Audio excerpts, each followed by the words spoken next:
Please note, the first experiment includes handling toxic and highly flammable carbon disulfide and is for demonstration purposes only.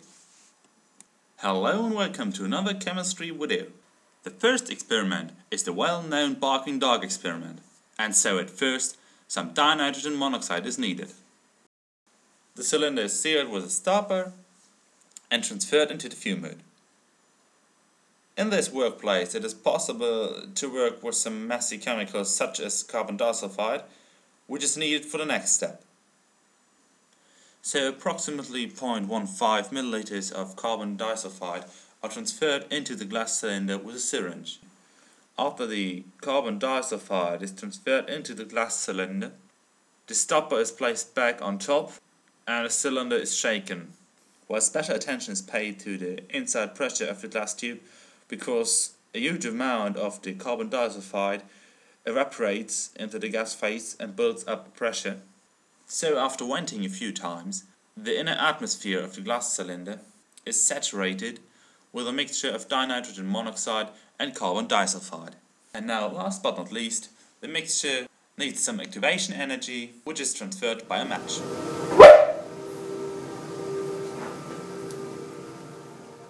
The products of this violent reaction are simply carbon dioxide, some nitrogen, a little sulfur dioxide, and some sulfur, which precipitated on the inside of the glass cylinder.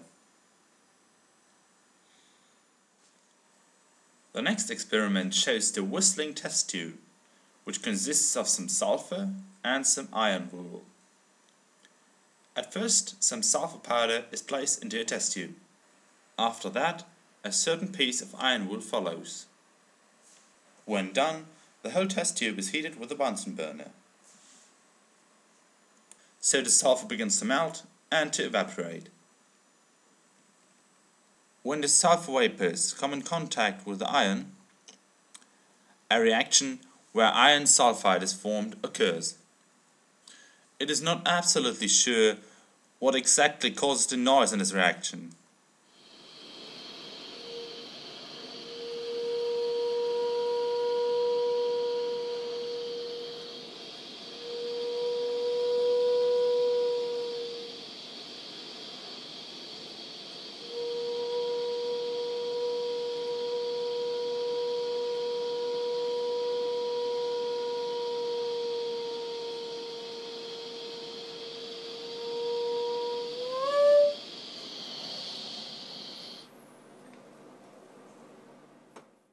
So, however, thanks for watching.